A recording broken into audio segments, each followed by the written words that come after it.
National income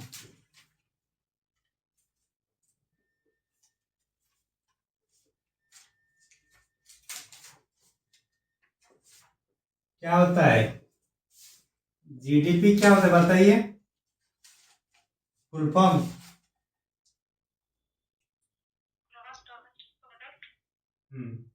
GDP से क्या निकालेंगे तो हम लोग का जीएनपी आएगा?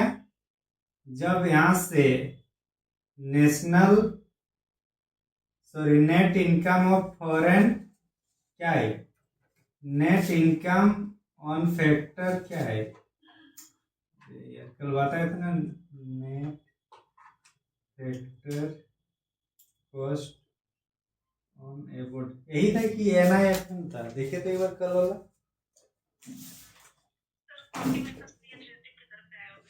क्या बोल रहा है?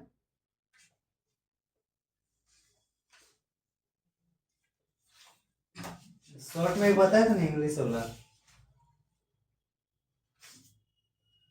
चलिए उसको। गुड। विदेशों से अर्जित कारक आय, तो इसकी इंग्लिश में करिए,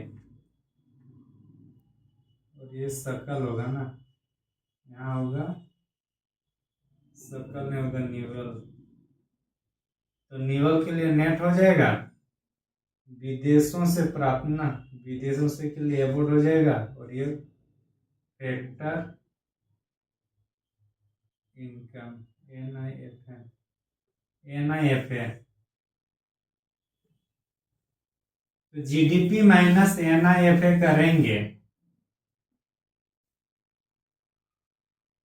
GDP minus N national sorry net income on factor cost from कहाँ, एबोर्ड, तो हम लोग के क्या होगा, जीएनपी निकलेगा ना। जीडीपी से जीएनपी आने के लिए क्या करते हैं, जीडीपी माइनस देश के नागरिकों के द्वारा जो विदेशों से प्राप्त इनकम होता है उसको ऐड करेंगे, माइनस घरेलू सीमा में विदेशी नागरिकों द्वारा जो प्राप्त कारक है उसको माइनस करते हैं, वही करते हैं ना, तब जाके जीएनपी निकलता है। कल वैसे ही किए थे ना।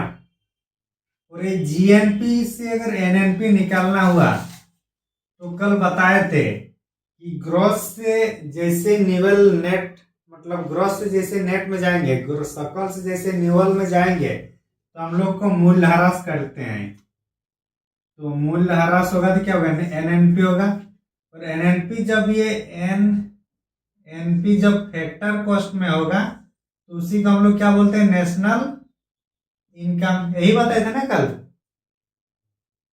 हाँ कि ना? सब आप लोग भूल कर रहते हैं। तो हाँ, बोलने से नहीं होता, ये पहले बताना होता है, बिना मेरे को बोले ही है सब। जीडीपी, जीएनपी, एनएनपी और एमएनपी। नेशनल इनकम के बाद हम लोग क्या पढ़े थे, प्रति व्यक्ति आय, प्रति व्यक्ति आय कैसे निकलता है, प्रति व्यक्ति आय, बताइए आप लोग।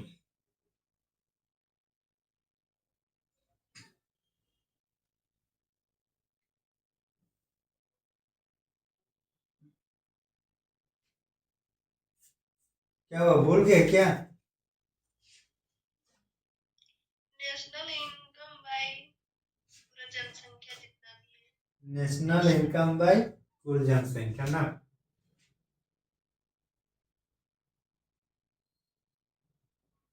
पर कैपिटा मतलब प्रति व्यक्ति पर कैपिटा इनकम, क्या बताए थे, नेशनल कुल जनसंख्या, नेशनल इनकम बाय कुल जनसंख्या, नेशनल इनकम बाय कुल जनसंख्या, गुड। ये होगा हम लोग का प्रति व्यक्ति आय, और डिस्पोजल इनकम बाय ये एक व्यक्तित्व व्यय, ये इनकम का क्या होता है? व्यय गाय क्या होता है ये? जो भी हम लोग का इनकम होगा, मतलब personal income minus direct tax is equal to क्या होगा हम लोग का?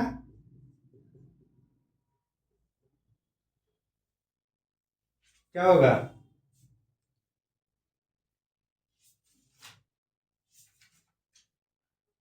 Disposable income. हो गया ना? यही सब कल बताए थे ना? सर ये लास्ट वाला तो नहीं बताया था। नहीं बताए थे? फिर से जाइए क्वेश्चन में।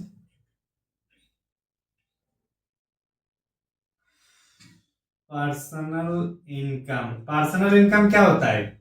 जो भी हम लोग को मतलब कारक आय प्लस हस्तांतरित आय। आप लोग अपने से ट्यूशन पढ़ा रहे हैं या कहीं सर्विस कर रहे हैं तो आपका ये क्या होगा? कारक आय। मान के चलिए है आपका 10,000 है कारक आय। महीना योजना मिल रही हो, उसके लिए कुछ काम करना नहीं पड़ता है। एक तरफा पैसा का हस्तांतरण को ही हस्तांतरित आय कहा जाता है, जिसके बदले सरकार को कुछ करना नहीं पड़ता है।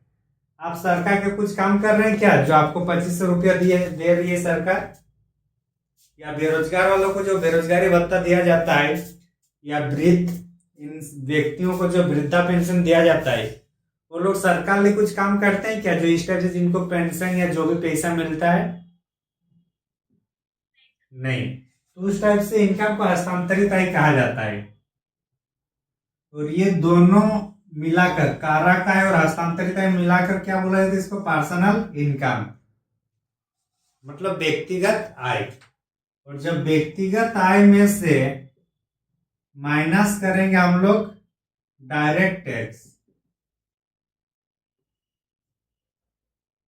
आपके पास मान के चलिए 12 लाख आपका मंथली आ रहा है पैसा, सॉरी 1 लाख आ रहा है। 12 महीने में कितना आएगा? 12 लाख आएगा? हाँ, आएगा कि नहीं? तो 12 लाख जाएगा, उसमें टैक्स भी तो देना होगा। जहां आपका 5 लाख या 7 लाख से पार हो जाएगा तो टैक्स लगेगा।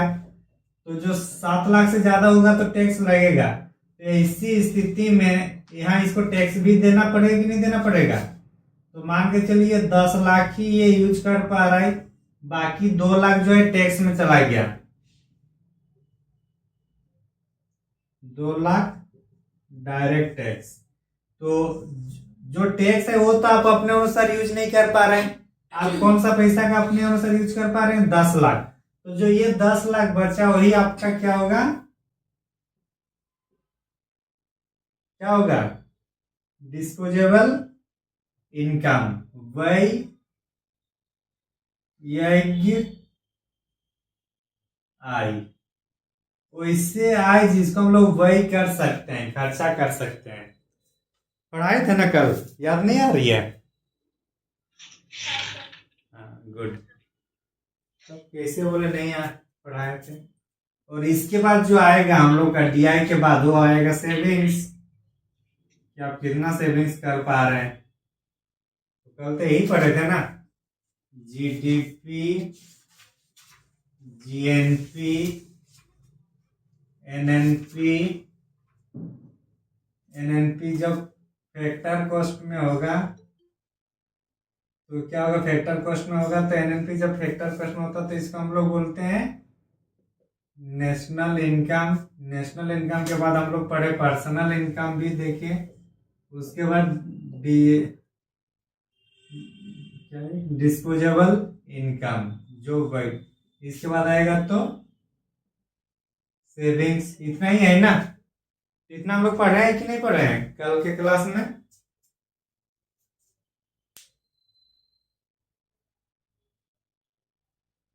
हाँ सर।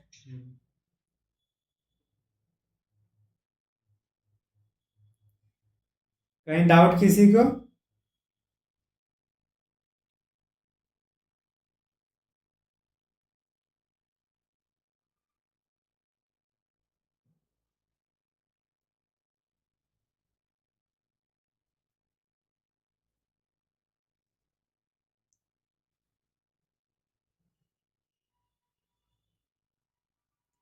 कोई अभी ज्वाइन कर रहे थे, कोई भी बाकी टाइम क्यों आते हैं, समझ में आ गया ना। चलिए नया क्लास आज इसी को हम लोग आगे क्या बताए थे, इसके बाद क्या पढ़े थे, नेशनल इनकम को कैसे मतलब मापा जाएगा, इसके लिए 3 विधि आई। हेडिंग लिखिए, नेशनल इनकम मतलब राष्ट्रीय आय को मापने की विधि। सर आप म्यूट कर लिए हैं क्या? सॉरी अभी आवाज आ रहा है ना। हाँ सर।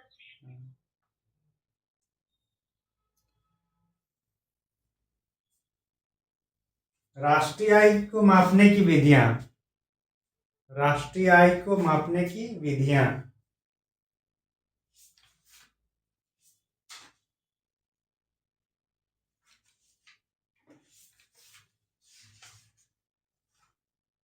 लिख लिया ना।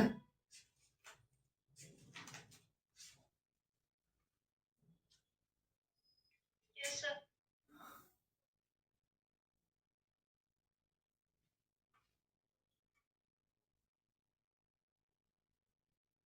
उत्पादन वृद्धि, अच्छा ये आप लोग का एग्जाम होने आ रहा है ठीक ना, पता चला ना कब होने जा रहा है, 3 या 4 दिसंबर, मतलब 3 या 4 वीक। तो कौन सा होगा, 17 या 21, 17-27 के आसपास ही हो रहा है ना दिसंबर का। तो जिसके उत्पाद सिपाही थोड़ा अच्छा से फोकस करिए। उत्पादन विधि, आय विधि और व्यय विधि, ठीक ना, तीनों लिख लिया ना।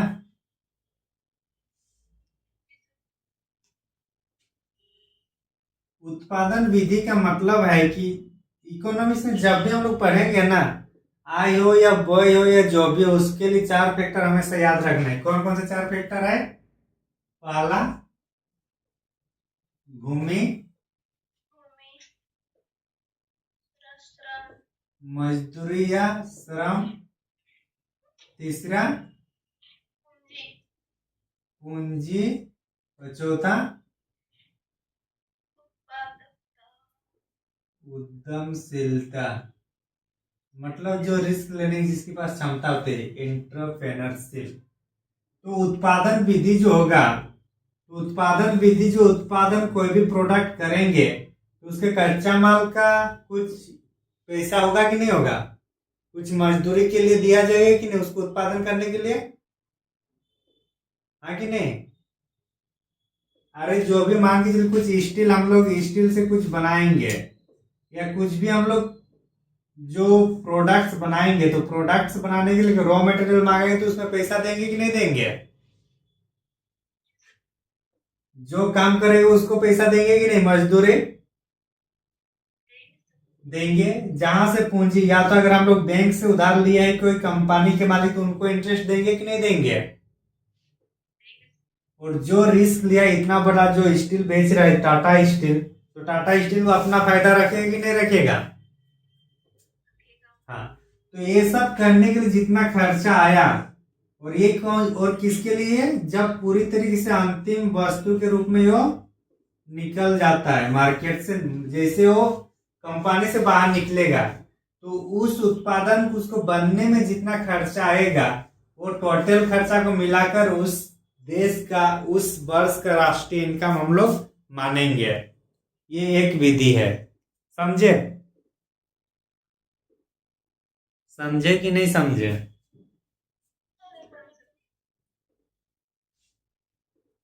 उत्पादन जैसे मान के चलिए,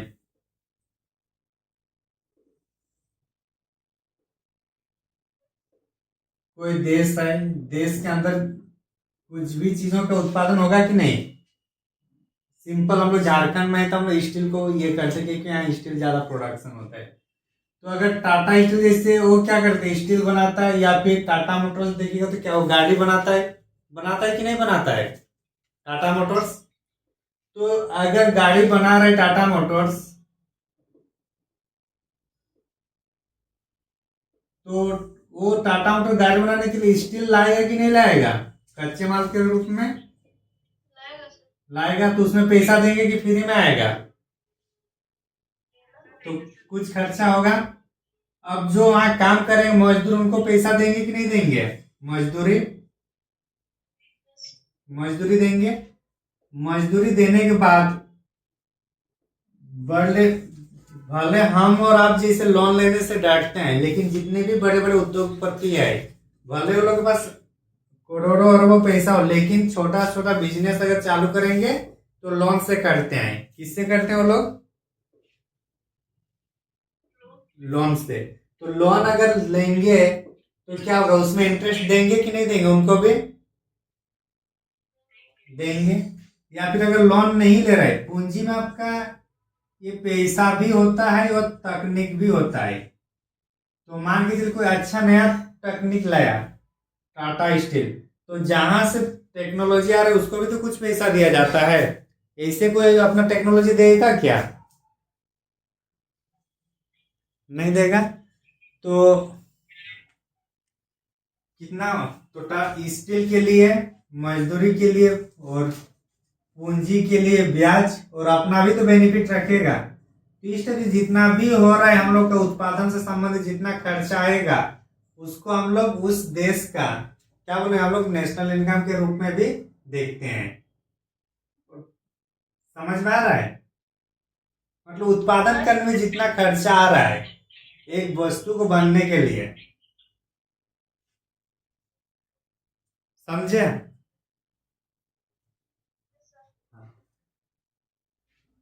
लेकिन यहाँ एक चीज है, अच्छा वो सॉरी, उत्पादन, इसमें ना आप ये वाला हटा दीजिएगा, लास्ट वाला पॉइंट जो बताया उद्यमशीलता वाला, वो बेनिफिट वाला यहाँ शामिल नहीं करना है। बेनिफिट वाला जब आएगा तो आई पैसा शामिल आ जाएगा। तो स्टील के लिए, उत्पादन के लिए जितना पैसा हम लोग खर्चा किए मजदूरी और पूंजी के लिए, तो उत्पन्न जो उत्पादन होगा उसमें जितना होगा उसको हम लोग उत्पादन विधि कहेंगे, ठीक है ना। मतलब मेनली आपको इसमें तो रखना है कि उत्पादन में जितनी पैसा खर्चा हो रही है उसके आधार पर उस देश का नेशनल इनकम हम लोग गणना करते हैं इस विधि में, समझे। और आय विधि में आपका वो वाला आएगा चारों, मतलब इसमें चारों आएगा, इसमें उद्यमशीलता भी आएगा। क्योंकि यहाँ देखिए, अगर यहाँ उद्यमशीलता आ रहा है तो उद्यमशीलता उत्पादन से उसका कुछ लेना देना नहीं हो रहा है, क्योंकि उत्पादन में उसका नहीं ना वो ऐड होगा बेनिफिट, तो वो तो बाहर में रख रहा है ना बेनिफिट अपना। तो इसमें सब आएगा, भूमि आएगा, श्रम और पूंजी, जिसको जो जो बेनिफिट मिल रहेगा और उसको फिर आधार एक दूसरे को प्लस करके फिर उस उतना आय हो रहा है तो उसको उस देश का एक निश्चित वर्ष का इनकम माना जाता है। ये समझ में आ गया ना, आय विधि। आय विधि थोड़ा आसान है, समझे कि नहीं। और वही विधि होगा तो कैसे होगा वही विधि,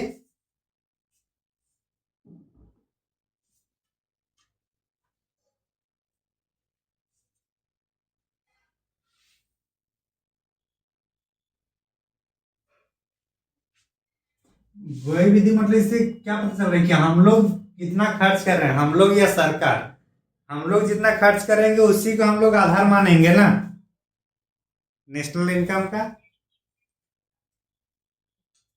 तो मान के चलिए उपभोग व्यय, निवेश हम लोग करते हैं कि नहीं करते हैं, इन्वेस्टमेंट। सरकार भी अपना व्यय करती है कि नहीं करती है, सरकार अपना व्यय करेगी, सरकार अपना खर्चा कर, मतलब खर्चा कर रहे हैं ना, सरकार भी तो अपना निवेश करेंगे ना, सरकार निवेश करेंगे। तो इस टाइप जितनी भी तरीके से जो व्यय से संबंधित होगा, जो खर्चा हो रहा है सरकार के द्वारा हो या किसी व्यक्ति के द्वारा, तो किस में आएगा, व्यय विधि में, समझे।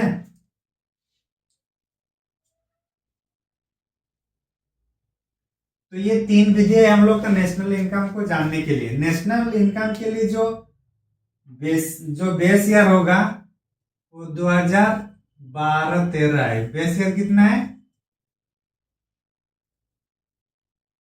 कंपेयर करने के लिए बेस ईयर होता है ना। हाँ, बाकी सब जैसे WPI CPI में कितना है? 11-12 था ना। हाँ, वहाँ 11-12 थे, यहाँ 12-13 होगा। चलिए, ये छोटा छोटा टॉपिक है। ये हम लोग का क्या था? ये हम लोग का नेशनल इनकम। और नेशनल इनकम की कौन गणना करता है? ये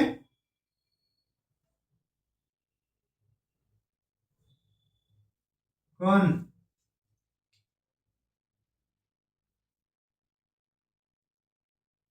स्टेटिक्स। ये वाला क्या था?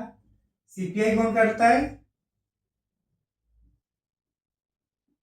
केंद्रीय सांख्यिकी संगठन। हाँ, ये CSO ना, सेंट्रल स्टेटिक्स ऑफिस। और WPI आर्थिक एडवाइजरी ऑफिस। वही था ना WPI? अरे भूल गए क्या? आर्थिक सलाहकार कार्यालय, वहीं से WPI का गणना होता है ना। सब भूल जा रहे हैं आप लोग। तो ये जो है ना, ये भी नेशनल इनकम को गणना करता है, CSO। विदेशी क्षेत्रों में PT से संबंधित ज्यादा क्वेश्चन नहीं आता है, वो डायरेक्ट वो मेंस का टॉपिक है। लेकिन इसको याद रखने के लिए कि कभी कभी पूछा जाता है BOP क्या है, लिखिए बैलेंस ऑफ पेमेंट। BOP क्या है? ये सब छोटा छोटा टॉपिक है, ठीक है ना। लेकिन ये मेंस के लिए बहुत बड़ा टॉपिक हो जाएगा, तो हम लोग के एग्जाम का भी देखना है, तो इसलिए हम लोग जो अभी जरूरत है उसको पढ़ते हैं। फुल फॉर्म क्या है? Balance of payment. इसका मतलब क्या होता है? एक देश का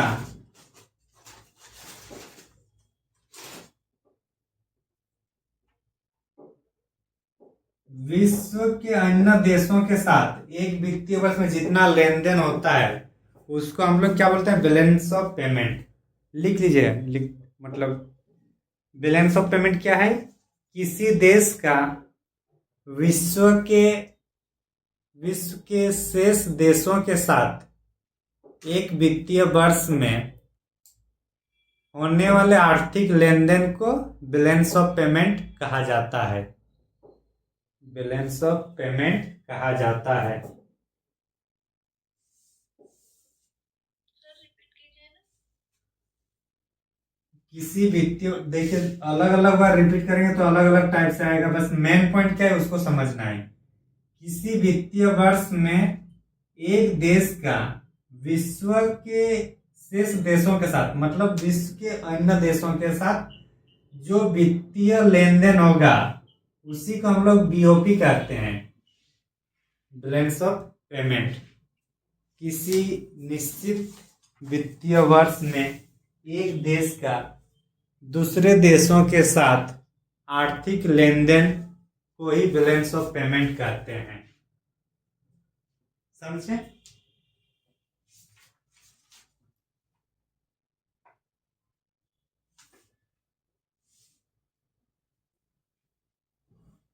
बैलेंस ऑफ पेमेंट। विदेशी विनिमय दर नेक्स्ट आ जाएगा। विदेशी विनिमय दर।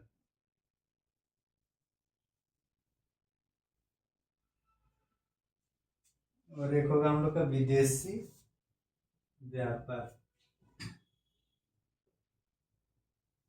विदेशी व्यापार, और ये इसको बोला जाता है एक्सटर्नल सेक्टर। तो विदेशी विनिमय दर का मतलब क्या होगा? अभी USA, इसके विदेशी को देखिए, विनिमय दर मतलब क्या होगा? चेंजेस होगा, कुछ चेंज करने का रेट होगा। और क्या बोल रहा है? विदेशी, तो विदेशों से क्या चेंज करते हैं हम लोग? जनरली मुद्रा करेंसी चेंज करते हैं।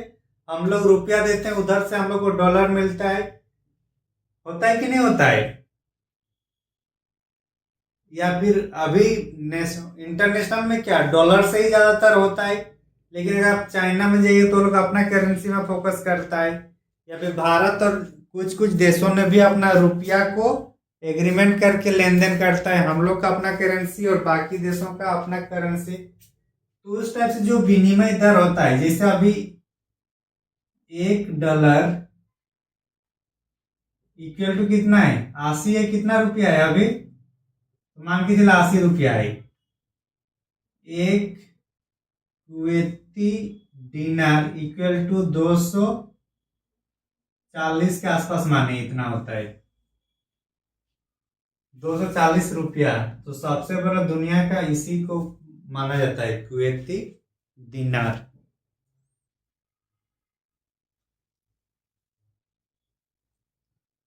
तो विनिमय दर का मतलब समझ में आ गया? हाँ कि नहीं? तो विदेशी व्यापार में क्या होगा? अच्छा, इसमें और एक चीज, एक्सचेंज जो होता है, ये कोई एक मार्केट होगा कि नहीं होगा? बाजार होगा कि नहीं? ये सब के लिए भी, जैसे स्टॉक मार्केट के लिए अलग से होगा, या फिर जैसे कि सोना मतलब गोल्ड है, उसको फिर आप पैसा में कन्वर्ट करते हैं, तो उसके लिए एक बाजार टाइप से होता है कि नहीं होता है? तो उसी टाइप से अगर विदेशी जो पैसा लेन देन होता है, एक्सचेंज होता है, उसका भी एक बाजार टाइप से होता है। जैसे कि आप कोई एरोप्लेन या एयरपोर्ट जा रहा है, तो एयरपोर्ट में देखिएगा वहां करेंसी चेंजेस के लिए वहां पे बैठे रहते हैं कि नहीं रहते हैं? तो उसी टाइप से जो बाजार का एक रेट होता है दूसरे देशों के साथ, तो उसको क्या क्या बोला जाता है? हाजिर बाजार और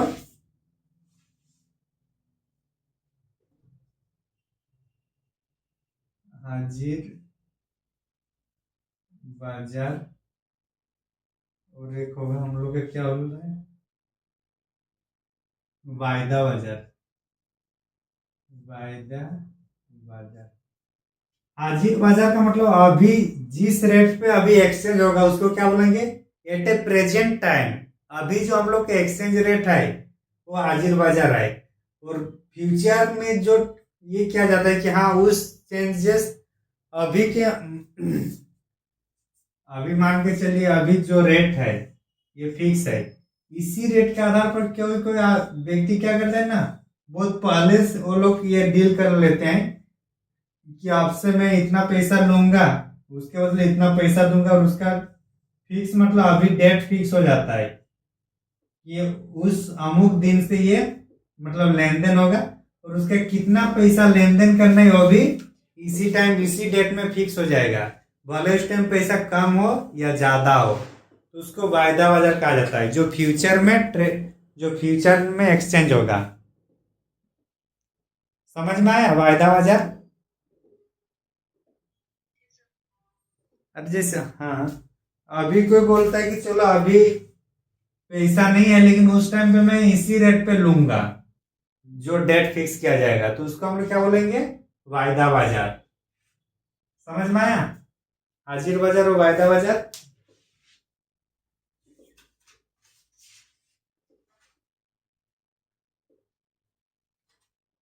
आगे बढ़े।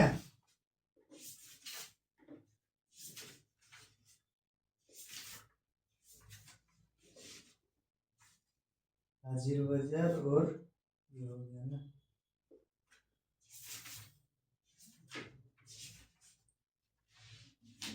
मुद्रा का मूल्यह्रास, नाम सुने हैं ना? विदेशी व्यापार में क्या होगा? इसमें बस लेन देन के बारे में हम लोग देखना है, बाकी इसको आगे हम लोग पढ़ेंगे इसको। नेक्स्ट हेडिंग लिखिए, मुद्रा का मूल्यह्रास।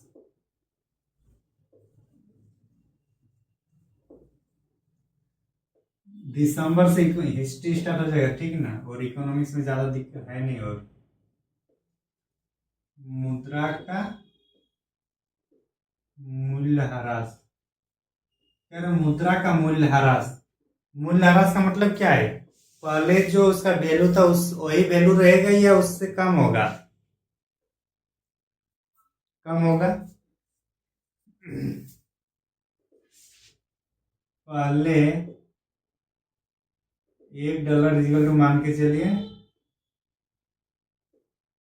50 था, 50 रुपया। अभी $1 इक्वल टू कितना हो रहा है? 80 रुपया। तो मुद्रा का दाम एक जो है हम लोग का पैसा का वैल्यू, पहले 50 अगर पैसा होता तो हम लोग $1 खरीद पाते थे। अब क्या हो रहा है? 80 रुपया होगा तब जाके $1 खरीदेंगे। तो हम लोग का वैल्यू थोड़ा कम हुआ कि नहीं हुआ? हाँ। तो ये जो होता है ना, ये होता है मार्केट के वैल्यू से। किससे होता है? मार्केट के आधार पर। मार्केट के आधार पर का मतलब होता है अगर हम यहाँ कमजोर है, तो अगर हम कमजोर है और कोई व्यक्ति बलवान है तो ऐसे रहेगा। लेकिन मान के चलिए कि अभी भी मेरा स्ट्रेंथ यहाँ जैसा 80% है, यहाँ पे भी 80% है, और ये यहाँ 100% है, और यहाँ ये 110% हो गया। तो मेरा तो वैल्यू उतना ही मेरा क्षमता है, लेकिन क्या हो रहा है? ये इनकी क्षमताएं बढ़ गई, तो दोनों का गैप ज्यादा होगा कि नहीं होगा?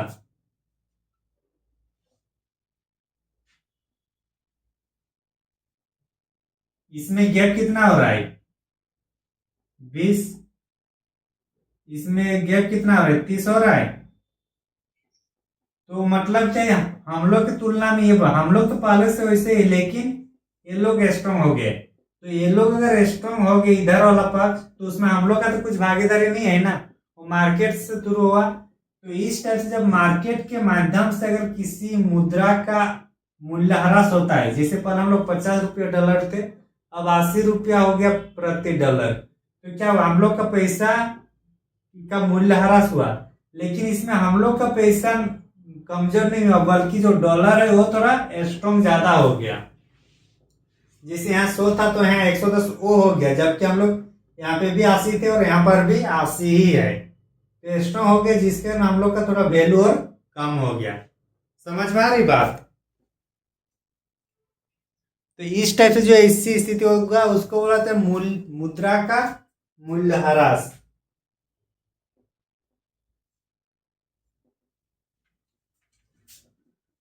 DEPR, एक मिनट,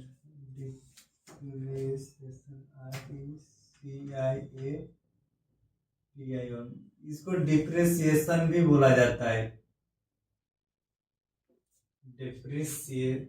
डिप्रिसिएशन।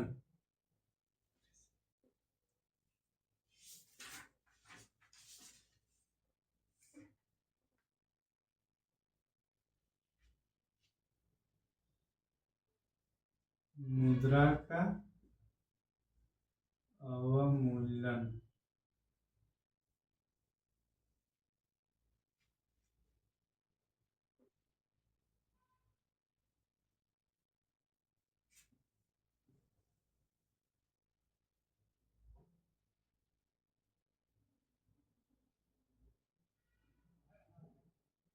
समझ में आ गया नहीं? ये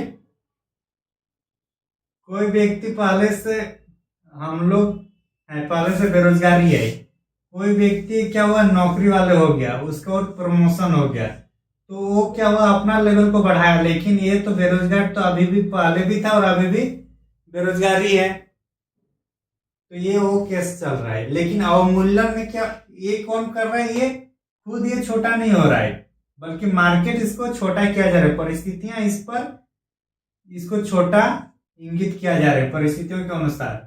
लेकिन मुद्रा का अवमूल्यन में यहाँ खुद अपना मूल्य को गिराएगा, यहाँ खुद अपना जो स्ट्रेंथ है उसको कम करेगा। इसमें मुद्रा का अवमूल्यन में, और इसको बोला जाता है डिवैल्यूएशन। DEVALUATION। डिवैल्यूएशन मतलब अपना वैल्यू खुद से घटाना। तो इसको क्या बोलते हैं? मुद्रा का अवमूल्यन। दोनों में अंतर है। मुद्रा का मूल्यह्रास, डिप्रिसिएशन, इसमें मार्केट के थ्रू मुद्रा का मूल्य घटता है, और मुद्रा का अवमूल्यन, इसमें खुद अपना वैल्यू को कम किया जाता है, इसको डिवेल्युएशन कहा जाता है। समझे?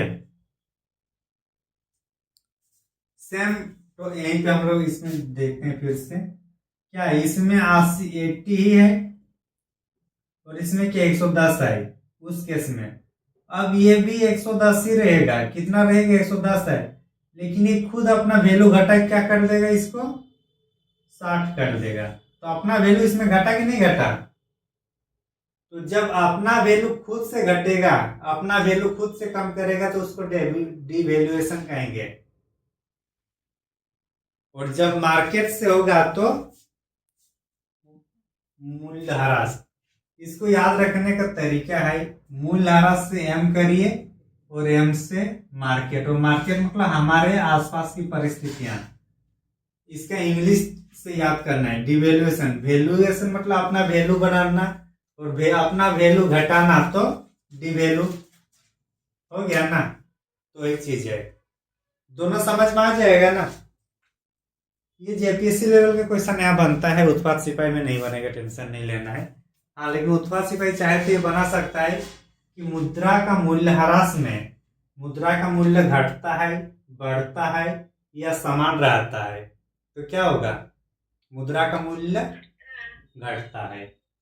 मुद्रा का अवमूल्यन में भी वही देगा, घटता है, बढ़ता है, समान रहता है। लेकिन अगर यही चीज अगर जेपीएससी में आएगा तो क्वेश्चन स्टेटमेंट 1 में देगा कि मुद्रा का मूल्यह्रास का मतलब है कि मुद्रा का मूल्य अपने आप कम हो जाना। ये स्टेटमेंट 1 है। स्टेटमेंट बी में होगा कि मुद्रा का अवमूल्यन का आशय यह है कि मुद्रा का मूल्य मार्केट के आधार पर कम हो जाना। तो निम्नलिखित में से कौन सा स्टेटमेंट सही है?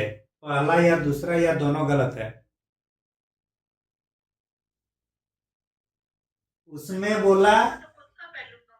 हाँ, इसमें बोला कि मुद्रा का मूल्यह्रास में वो खुद का वैल्यू को कम कर दे रहा है, और इसमें मैंने बोला कि मुद्रा का अवमूल्यन में मार्केट की परिस्थितियां उसका मूल्य को कम कर देता है। तो स्टेटमेंट क्या दोनों गलत बताया हूं ना?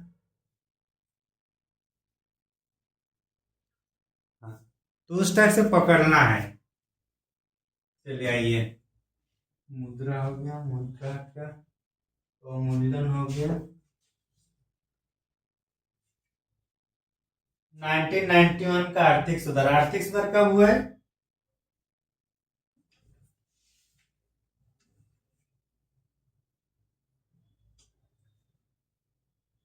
एलपीजी कब आया है?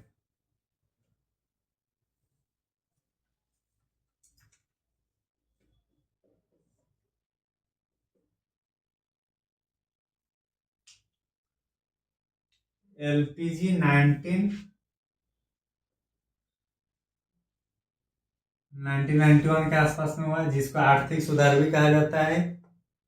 क्या बोला जाता है? आर्थिक सुधार।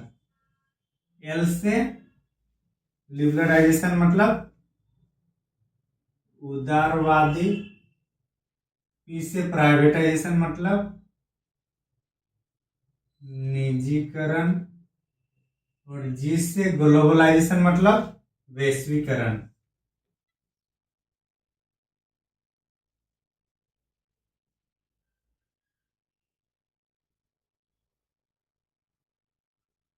वैश्वीकरण, निजीकरण, उदारवादी।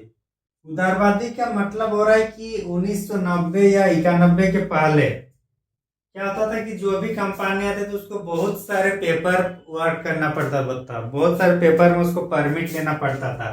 तो यहाँ क्या हुआ, जो परमिट जो लाइसेंस लेना पड़ता था वो लाइसेंसिंग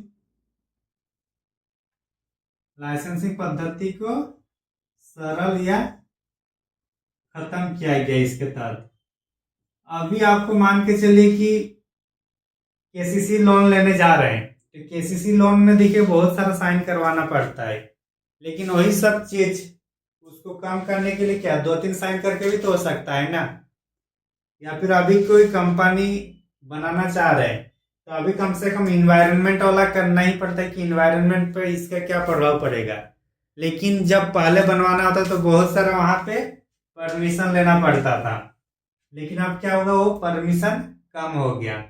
अब सरकार सिंगल विंडो सिस्टम नामक योजना भी चला रहा है, पता है ना? Single Windows system. इसके तो एक ही खिड़की में, मतलब एक ही खिड़की में एक ही फाइल में जितनी सारी जो इनको ये लेना है, परमिशन लेना है, सब उसी फाइल के अंतर्गत हो जाता है। पहले 20 गो 22 गो अलग से बनाना पड़ता है, अब उसी में हो जा रहा है। इसलिए सिंगल विंडो सिस्टम आया तो क्या होगा, जो पहले ज्यादा लेंदी होता तो अब थोड़ा जल्दी काम होगा कि नहीं होगा?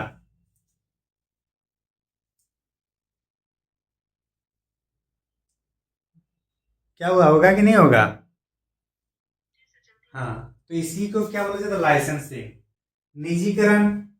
पहले हर एक चीज क्या होता था, सरकार की LIC, सरकार की रेलवे, सरकार की एरोप्लेन।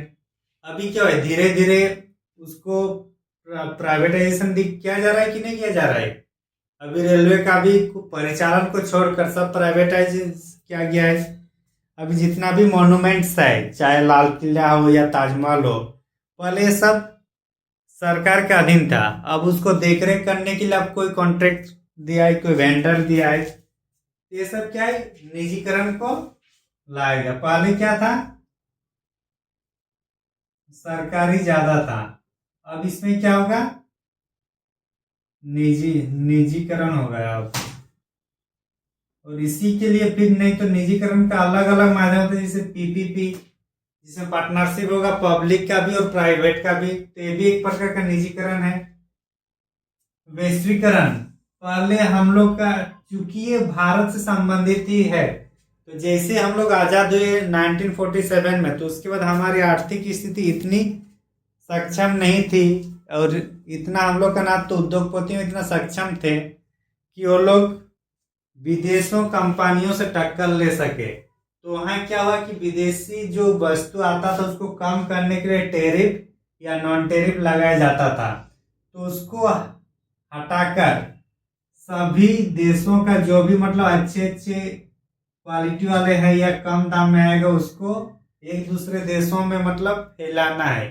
मतलब सभी देशों में, मतलब कोई एक निश्चित नहीं रखना है कि वो बाकी देशों से वो अपना आयात ना करे।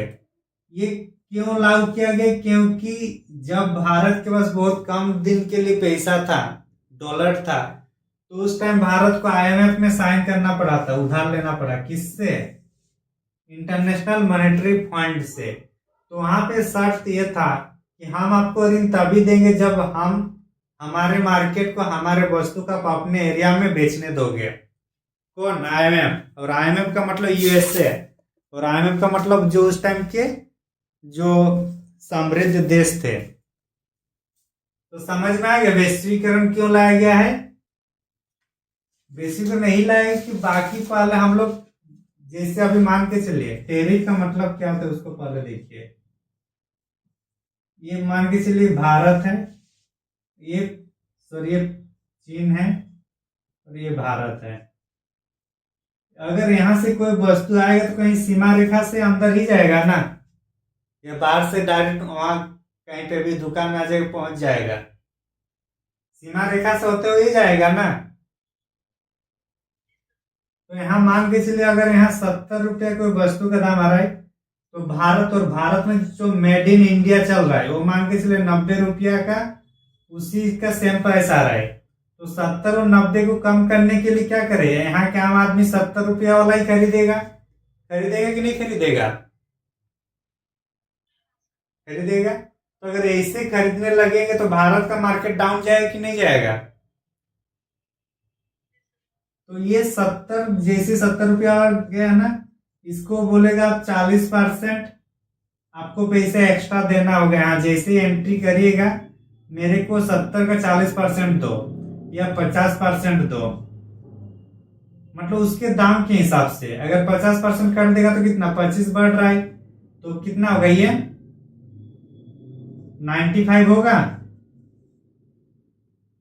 तो अगर 95 रुपया में कोई अगर भारत में बेचाएगा और भारत की वस्तु पहले से 90 में बेचा रहा है, तो लोग भारत के वस्तु को ही लेंगे ना, अपना सामान को, अपना देश के सामान को। तो ये पहले होता था, पहले इस टाइप से टैरिफ लगाया जाता था ज्यादा से ज्यादा, अब वो टैरिफ कम लगने लगा है। इस टाइप से जो होता है उसको बोले तो प्रतिबंध। हम तो डायरेक्ट मना नहीं कर सकते हैं ना कि आप अपना सामान हमारे यहाँ मत लाओ।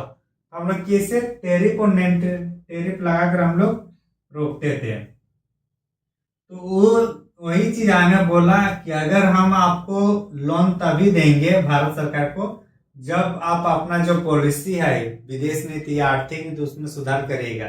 और सुधार क्या करना है, उदारवादी लाइए। जो पहले लाइसेंस राज था, हर एक चीज के लिए लाइसेंस लेना जरूरी है, उसको हटाओ और उसको सरल बनाया जाए। आपके पास जो इतनी इक्विपमेंट है, इतनी जो यूनिट है सरकार की, वो उसमें प्राइवेट को पार्टिसिपेट करो, तभी हम लोन देंगे। फिर बोल रहे हैं आपका जो इतना बड़ा जनसंख्या वाला क्षेत्र है, तो यहाँ हमें भी आने दिया जाए, हमारी मार्केट के लिए भी ये जगह बनाया जाए।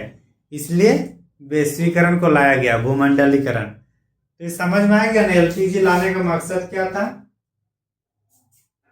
किसी को डाउट?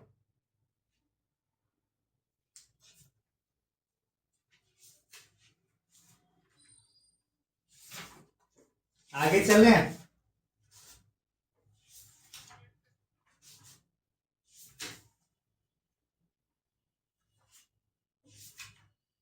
चलिए नेक्स्ट एसडीआर। सिर्फ इम्पोर्टेंट बता रहे हैं, ठीक ना, क्योंकि ज्यादा बताने से फायदा नहीं है। जो मेंस वाला है सिर्फ हम लोग का भी इम्पोर्टेंट सब देखना है, क्योंकि एग्जाम बहुत जल्दी होने वाला है।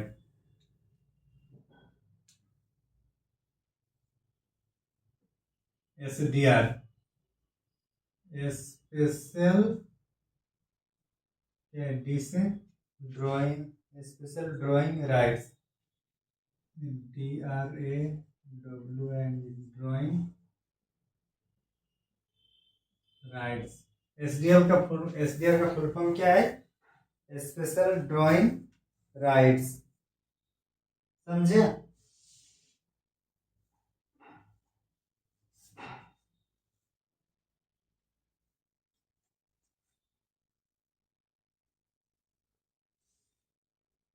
लिख लिया ना?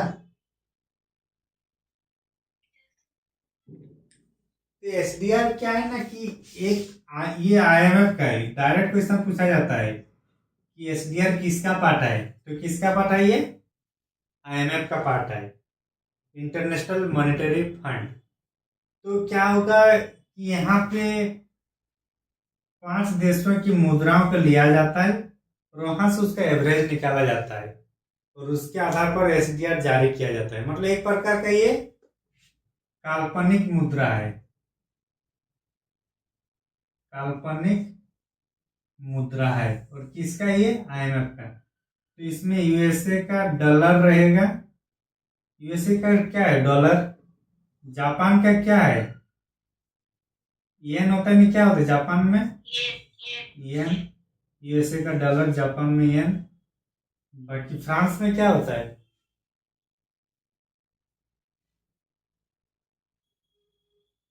ब्रिटिश का पाउंड,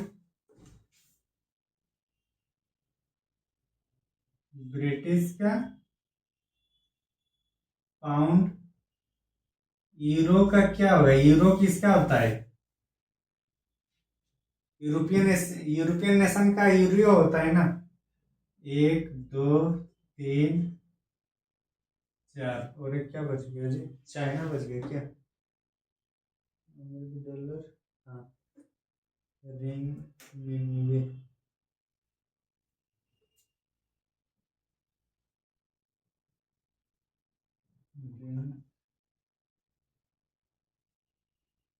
रिंग मिनवे ये चाइना का है। तो एसडीआर में टोटल कितना करेंसी को रखा गया है? कितना करेंसी को एवरेज को एसडीआर कहा जाता है अभी? यूएसए का डॉलर, जापान का येन, ब्रिटिश का पाउंड, यूरिस, ये आपका साउथ, सॉरी क्या होता है इसको, यूरोपियन, ये कौन सा होगा, हम लोग क्या बताया था अभी, यूरोप। यूरोप का क्या होगा, यूरोप में जो भी देश है यूरोप, और चीन क्या, रिंगमिनवी। इस टाइप से जो है पांचों जो करेंसी है उसका एवरेज निकाल के एसडीआर बनाया जाता है। समझ में आया?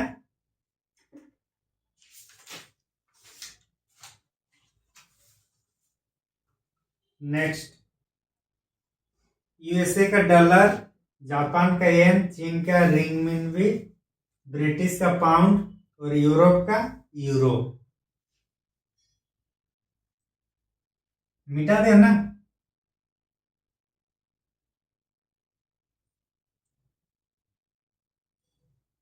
एसडीआर का फुल फॉर्म पूछा जाता है, स्पेशल ड्राइंग एसडीआर। आर से क्या था, राइट्स। दूसरा पूछा जाता है ये कहाँ से लिया गया है, तो मतलब किसका पार्ट है, तो आईएमएफ का पार्ट है। तीसरा पॉइंट पूछा जाता है इसमें कौन कौन सी मुद्राएं शामिल है, तो ये यूएसए का डॉलर, जापान का येन, चीन का रिंगमिनवी, ब्रिटिश का पाउंड और यूरोप का यूरो। इस तरह से 5 देशों की इसमें शामिल की गई करेंसी को। नेक्स्ट, फेरा और फेमा। क्या है फेरा और फेमा, इसको देखते हैं। FER फेरा, और बाद में यही चीज हो जाता है फेमा। फेरा होता है 1947 में और फेमा होता है 1999 में। फेरा का होगा फॉरेन, इससे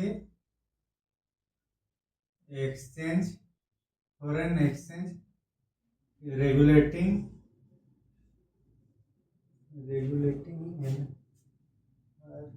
रेगुलेशन एक्ट, REGALUTI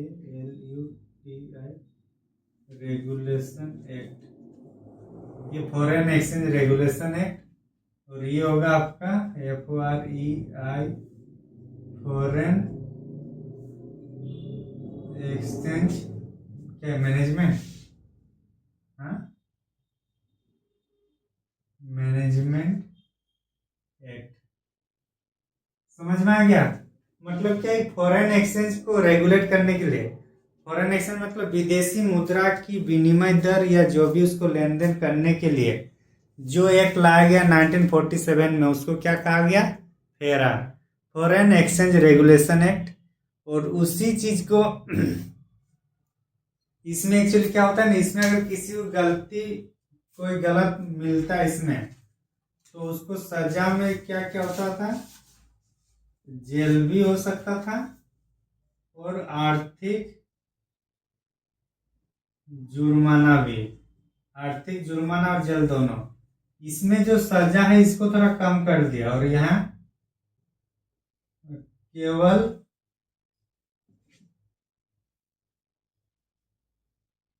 आर्थिक सजाएं होती थी। इसमें क्या हो रहा था, फेरा में जेल भी हो सकता था, मतलब थोड़ा कठिन था इसमें। तो अगर कठिन होगा तो विदेश के आदमी या विदेशी उतना लेन देन नहीं करेगा, क्यों, डर लगेगा कहीं कुछ हो गया। फेमा के क्या क्या थोड़ा आके सॉफ्ट कर दिया है कि बोलो उतना भी कठिन मत रखा करो, तो इसलिए फिर यहाँ फेमा आ गया। फेमा में सिर्फ सजा में सिर्फ पैसे की सजाएं होती थी, जबकि फेरा में उसमें जेल भी जाना पड़ता था, जुर्माना तो देना ही होता था।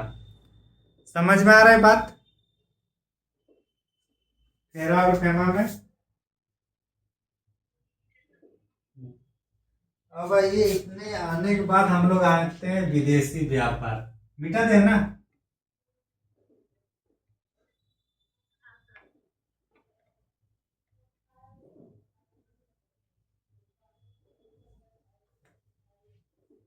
विदेशी व्यापार लास्ट टॉपिक यही था ना, विदेशी व्यापार। विदेशी व्यापार मतलब क्या हो रहा है कि विदेशों के साथ लेन देन करने या जो भी है, तो इसमें एक होता है FDI और एक होता है FPI। FDI का फुल फॉर्म क्या है, फॉरेन डायरेक्ट इन्वेस्टमेंट, यही होता है ना, FOREIG GN foreign direct investment, ये दो प्रकार का होगा।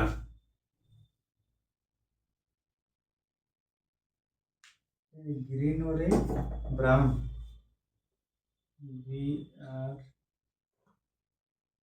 ब्राउन और एक होता है ग्रीन। ब्राउन में क्या होगा, कंपनी पहले से स्थापित होता है रहता है इसमें, और यह कंपनी नई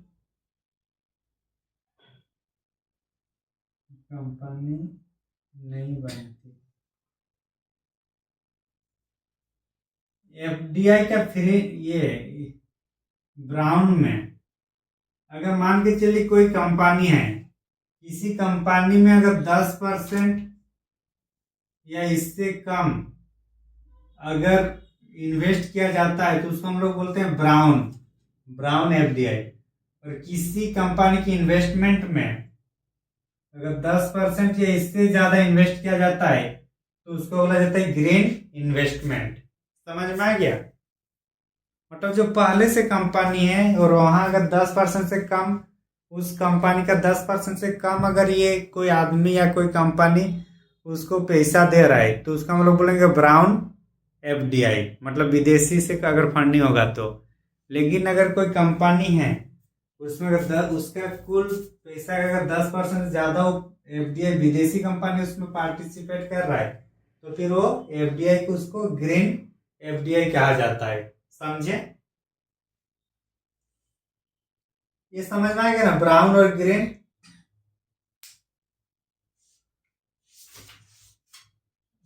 गलत तो नहीं बता दिया ना?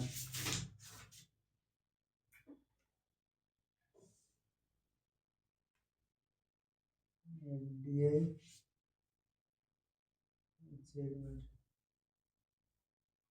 एक मिनट, ये इसको हटाइए, पॉइंट वाला परसेंटेज वाला हटाइए। अगर कोई पहले से कंपनी है, मान के चलिए मेरा कंपनी पहले से है और मेरे को कोई पैसा दे रहा है तो उसको हम लोग बोलेंगे क्या, ब्राउन एफडीआई। और मेरा एरिया है और वहां अगर कोई अपने से नए से ये बना रहा है कंपनी तो उसको बोलेंगे ग्रीन एफडीआई। ग्रीन एफडीआई में पहले से होगा, मतलब ग्रीन एफडीआई में अपने से होता है, और ब्राउन एफडीआई में जो पहले से कंपनी है उसी में इन्वेस्ट करना। समझ में आया ना? डाउट नहीं रहना है। और जो 10% वाला मैं बात कर रहा था ना, अगर 10% या उससे कम अगर इन्वेस्टमेंट किसी कंपनी में होगा, किसी कंपनी में 10 या 10% से कम होगा तो उसको हम बोलेंगे एफपीआई। और किसी कंपनी में 10% या उससे ज्यादा इन्वेस्टमेंट हो रहा है कोई कंपनी में तो उसको हम बोलेंगे एफडीआई। मतलब 10% से ज्यादा अगर इन्वेस्टमेंट हो रहा है किसी कंपनी में तो एफडीआई, और 10% से कम किसी में इन्वेस्टमेंट हो रहा है तो एफपीआई। एफडीआई फिर दो भाग में, ब्राउन अगर कोई पहले से कंपनी है वहां अगर कोई विदेशी फंड आ रहा है तो उसको ब्राउन एफडीआई, और कोई ऐसे खुले एरिया वहां कोई कंपनी नहीं है और वहां अगर कोई कंपनी विदेशी कंपनी बना रही है तो उसको ग्रीन एफडीआई कहा जाएगा। समझ में आया? और इतना जब आ गया तो इसको भी समझना है कि एफपीओ का फुल फॉर्म क्या होगा। एफ से क्या होगा, फॉरेन, वो तो होगा ही ना।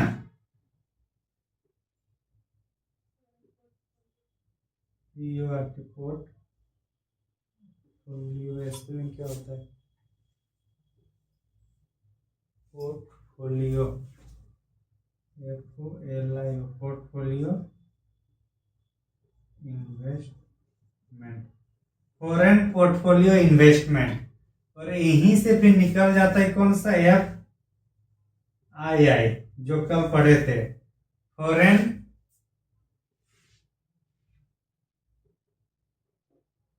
इंस्टीट्यूट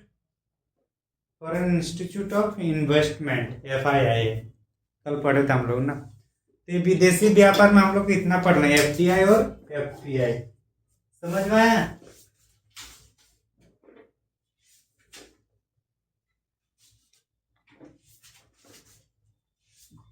मिटा दें?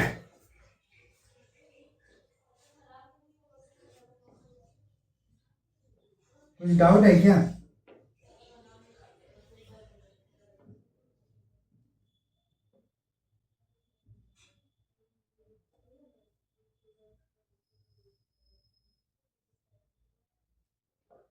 अरे कुछ डाउट है क्या? सब चलेगा क्या? कुछ डाउट है, नहीं तो आगे बढ़ेंगे।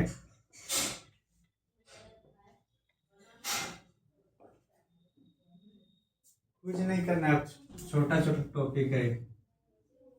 बस बड़ा टॉपिक में एक होगा पंचवर्षीय योजना,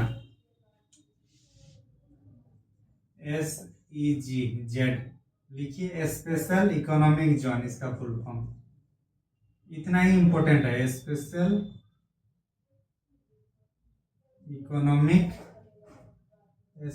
इकोनॉमिक जोन। SEZ का फुल फॉर्म क्या है? Special economic zone.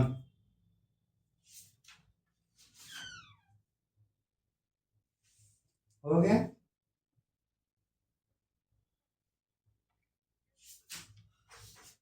इसमें क्या होता है ना कि जैसे कि NH होता है, NH के आसपास क्या होता है, उद्योगों को विकास करने के लिए कुछ 1-8 किलोमीटर तक वहाँ कंपनी बैठाने से मतलब कम रेट पे दिया जाता है। जैसे अभी हम लोग पढ़े थे झारखंड जीके में भी, NH की इधर 2 किलोमीटर या इधर 2 किलोमीटर आप वहाँ पे इकोनॉमिक एक्टिविटी कर सकते हैं। पढ़े थे कि नहीं पढ़े थे?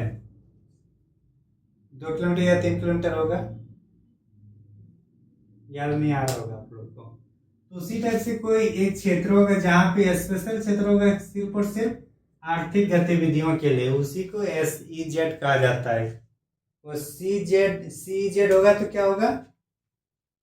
CEZ, C मतलब कोस्टल एरिया वाला, और E से इकोनॉमिक और Z से जोन। तो सेज और CEG समझ में आ गया ना?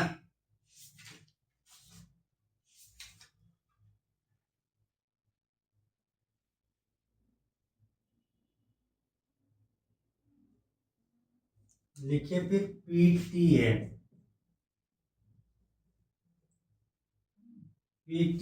क्या है?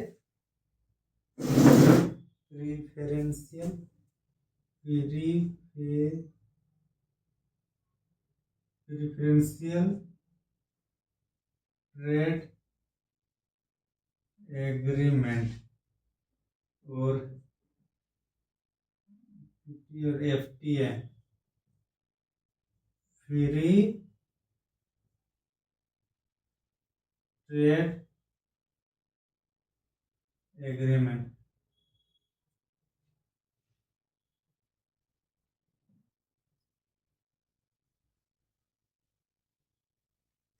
ये एरिया है, ठीक ना?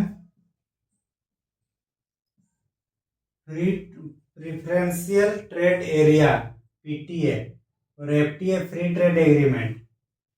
एक देश दूसरे देशों के साथ फ्री ट्रेड एग्रीमेंट में रह सकता है, लेकिन ये याद रखना है कि सभी वस्तुओं में फ्री ट्रेड एग्रीमेंट नहीं होता है। कुछ खास वस्तु में ही फ्री ट्रेड एग्रीमेंट होता है। और ये प्रिफरेंशियल ट्रेड एग्रीमेंट में एरिया में कुछ विशेष प्रकार की जो लेन देन होता है किसी विशिष्ट उत्पादों की एरिया वाइज, तो उसी का हम लोग बोलते हैं PTA प्रिफरेंशियल ट्रेड एरिया, और FTA free trade agreement.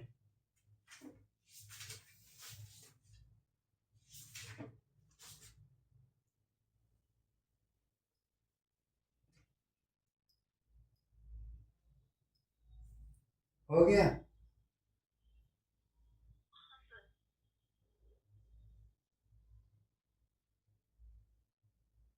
Next CECA। मतलब ये सब हम लोग मेंस में पढ़ेंगे, अभी इतना डीपली नहीं जाना है। CECA लिखिए, CECA का फुल फॉर्म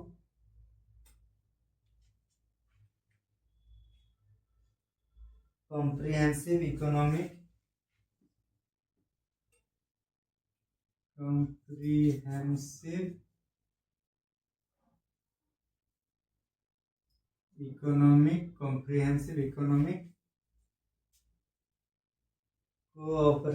agreement,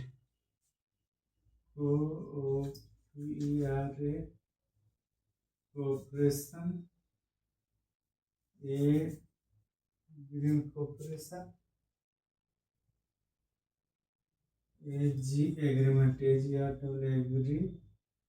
agreement यही इसी के जब हायर में जाएगा तो उसको बोला जाता है CEPA,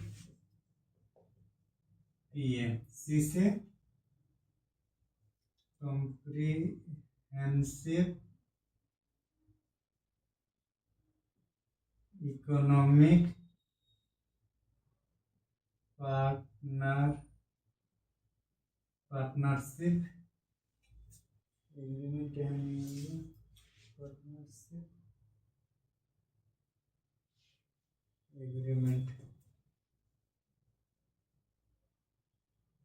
एग्रीमेंट CEC और CEPA में दोनों देख लिए। CECA दो या दो से अधिक देशों के बीच क्या करना है, कॉम्प्रिहेंसिव इकोनॉमिक कॉर्पोरेशन एग्रीमेंट, समझौता करना है सबसे पहले कि एक दूसरे का क्या करना है, सहयोग करना है।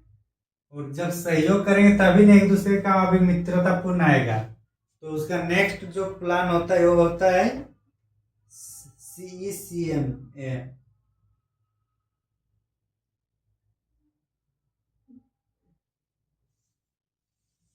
समझे?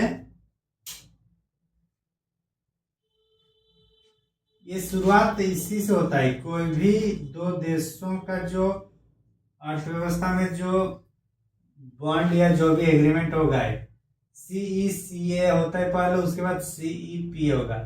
हम और आप पहले आपस में जानेंगे, एक दूसरे के साथ सहयोग करेंगे, तभी तो हम लोग पार्टनर करेंगे, या डायरेक्ट आपको पार्टनरशिप बना देंगे 50-50 क्या?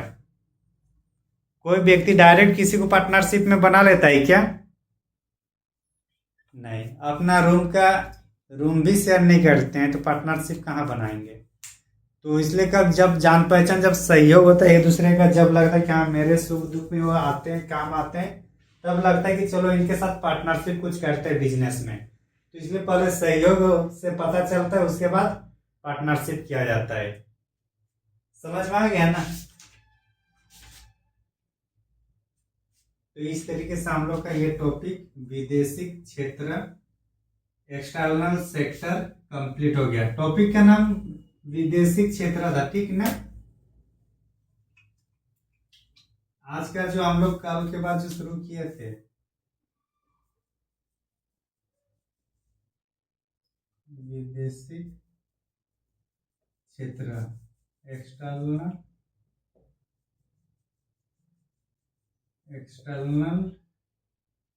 कहा जाता है इसको।